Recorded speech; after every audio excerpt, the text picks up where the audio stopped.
আসসালামু আলাইকুম আমার প্রিয় ভাই বোনেরা, আজকে একটা নতুন রেসিপি নিয়ে এসেছি। তো এদিকে আমি শাপলা নিয়েছি, আজকে শাপলা দিয়ে একটা রেসিপি করব। তো শাপলা দিয়ে পাবদা মাছ দিয়ে আমি একটা রেসিপি করব। তো শাপলাগুলো আমি করেছি কিনা লবণ মেখে দিয়েছিলাম, তো লবণ মেখে রেখে দিয়েছি। আর দেখুন একদম সফট হয়ে গেছে। আর এই লবণ মাখলে কী হয় জানেন, এটা সহজে না রান্না করলে গলে যাবে না। অনেক সময় শাপলাটা না যদি লবণ না মেখে এমনি রান্না করি তাহলে না একদম গলে যায়, কিন্তু এভাবে লবণ মেখে যদি আমি 5 থেকে 10 মিনিট রেখে দিই, তারপর ভালো মতন ধুয়ে রান্নাটা করি, তাহলে আর গলে যাবে না।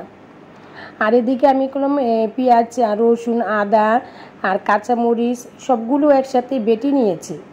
আর এই বাটাটা আমি মাছের মধ্যে দিয়ে দিই। তো এটি সবগুলো আমি একসাথে বেটে নিয়েছি, আর এটিগুলো আমি মাছে এই রান্নার সময় দিয়ে দিব, যাতে একটু সুন্দর একটা গ্রান আসে। আর এই যেদিকে পাবদা মাছ আমি এগুলো ভালো মতন ধুয়ে পরিষ্কার করে হলুদ মরিচ মেখে আমি ভেজে নিচ্ছি। আর একটু হালকা ভেজে নিব, একদম যে কড়া করে ভাজবো তা না, একটু হালকা ভেজে নিব। আর এইভাবে হালকা ভেজে আমি এটা উঠিয়ে ফেলবো। আমি আজকে এই পাবদা মাছ দিয়ে শাপলা দিয়ে রান্নাটা করব। এটা আসলে আমার মা মানে আগে আমার মা এটা রান্না করে আমাদের মানে খাওয়াতেন।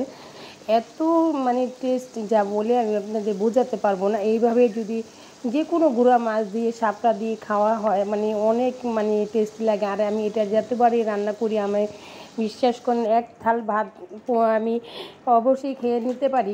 মানে আমার যদি ভালো কোনো কিছু ভালো না লাগে তাহলে এভাবে আমি শাপলা দিয়ে আমি রান্না করে খাই, খুবই ভালো লাগে। যখন শাপলার সিজনটা থাকে আর কি, তখন আমি রান্না করে খাই।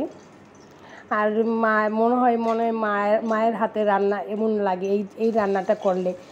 আর যারা মানে শাপলার গুঁড়া মাছ দিয়ে খেয়েছেন তারা তো বোঝেনি আসলে গুঁড়া মাছ দিয়ে শাপলা রান্না করলে কতটা টেস্টি লাগে। তো আমি এদিকগুলো আমি পাবদা মাছগুলো একবার ভেজেছি, আবার ফিরে কতগুলো ছিল ওটি দিয়ে দিয়েছি।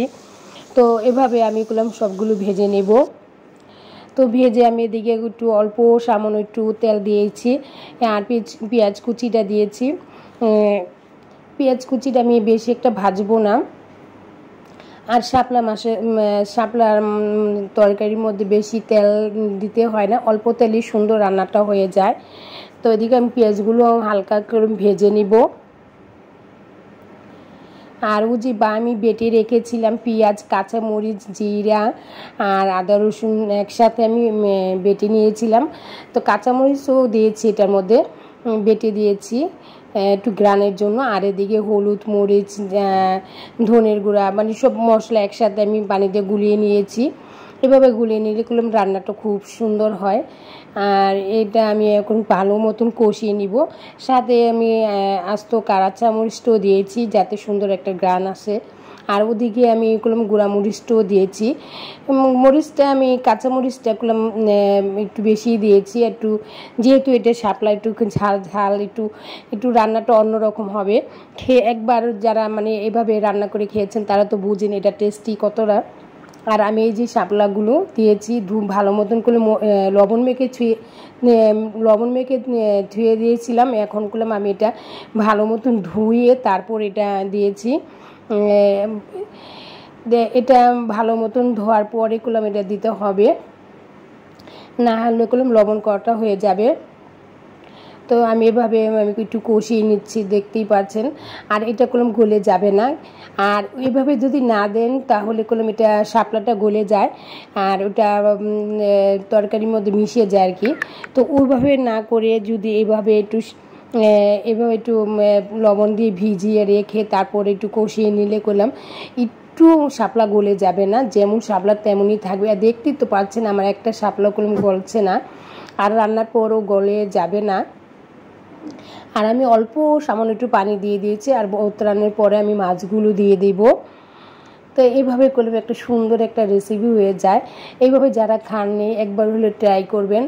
আর আপনাদের ঘরে যদি পাবদা মাছ না থাকে, গুঁড়া মাছ থাকে, আপনারা চাইলে গুঁড়া মাছ দিয়েও এইভাবে রান্না করে খেতে পারেন। আর এইভাবে খেলে বুঝতে পারবেন আসলে আপনার মায়ের হাতে রান্না মতন লাগবে। কারণ এই যে শাপলা মানে মারাই এইসব জিনিস রান্না করে এইভাবে। এখন তো অনেক মানুষ শাপলা খেতেই চায় না, শাপলা দিয়ে কিভাবে আইটেম করে, অনেকজনে এটা আসলে পছন্দও করে না। কিন্তু যারা পছন্দ করেন না, একবার হলে আমার মতন ট্রাই করে দেখুন, বিশ্বাস করেন এক থাল ভাত আপনি খেয়ে নিতে পারবেন।